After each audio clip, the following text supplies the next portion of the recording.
Здравейте, мили хора! В студеното време започваме да заменяме в гардероба ни ефирните материи с плетени красоти.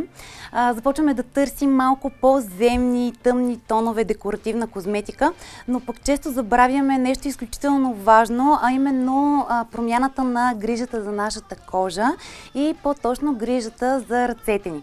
Ако искате ръцете ви да бъдат меки и здрави, а ногтите дълги, без начупвания, трябва да знаете, че има няколко трикчета, които можете да правите в свободното си време в къщи и наистина да се радвате на едни удивителни ръце, особено ако в студеното време излизате често навън или пък използвате силни почистващи препарати, когато вършите някаква домакинска работа. Много се надявам в следващите минутки да откриете някоя тайна за красота на вашите ръце, което да ви свърши работа. Ако смятате, че това видео ще ви бъде полезно и вдъхновяващо, продължавайте да гледате. Винаги вярвам, че красотата идва отвътре навън. Затова за здрава кожа на ръцете и за здрави ногти трябва да започнем да се храним с храни, които са богати на различни витамини и минерали. Сред тях са витамин А, които се съдържат изключително много във всякакви оранжеви храни, сред които моркови и тиква.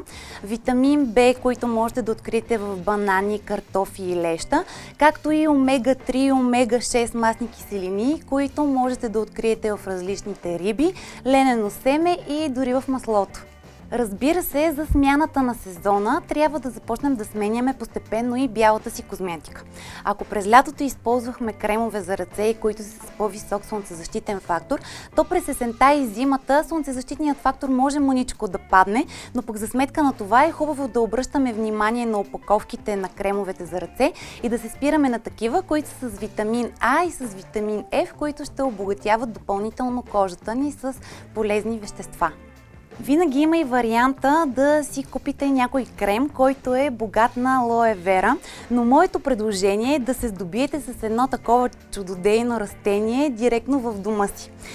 Може би трябва да му посвета цяло видео, напишете ми в коментар, ако мислите, че ще ви бъде интересно, защото алоe вера има изключително полезни качества. Аз имам в дома си такова растение и го използвам за какви ли не неща, но в случая за ръцете просто откъснете едно листо от алоe вера, разрежете го на две и събралата се течност хубаво втриете в ръцете си. Постойте така 30 минутки и след това отмийте с хладка вода.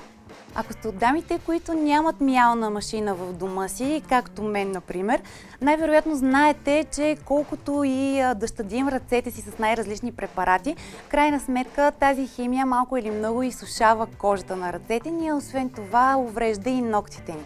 Ето защо препоръчвам да използвате розово масло или пък розова вода. Розовата вода и розовото масло е с перфектно балансирано съдържание на омега-3 и омега-6 есенциални масни киселини, от съществено значение за поддържане на кожата хидратирана и стегната. Спомага и за подновяването на клетъчните мембрани и регенерирането на кожата на ръцете. Което ме подсеща и за следващото трикче, а именно, когато почиствате, миете чиниите или пък почиствате дома си, задължително използвайте едни от онези ръкавици, които ще ви свършат работа и ще предпазят кожата ви максимално от вредните препарати. Освен това, когато миете чинии, не използвайте твърде гореща или твърде студена вода, защото това шокира кожата и тя след това много лесно се изсушава или пък нацепва. Ако искате да се радвате на здрави нокътни плочки, имам трикче и за това, което ми издаде много близка приятелка, маникюристка. В по-голямата част от професионалната козметика за ногти има голямо съдържание на етерични масла от различни цитруси. Те са богати на витамин С.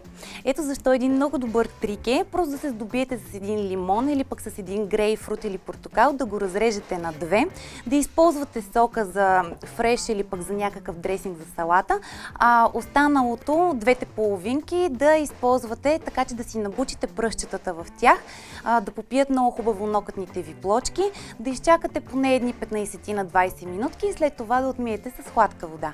Ако пък искате да имате меки и здрави кожички около ногтите или вече създадените ранички да зараснат по-бързо, използвайте 100% органично кокосово масло, което да втривате ежедневно в ръцете си, или пък зехтин. Много се надявам това видео да ви е харесало, но най-вече да ви е било полезно. Ако смятате, че е така, оставете в коментар под него какви са вашите трикчета за здрава кожа през есента и през зимата, особено на ръцете. Споделете го, абонирайте се за канала ми и ще се видим отново следващата седмица. До скоро!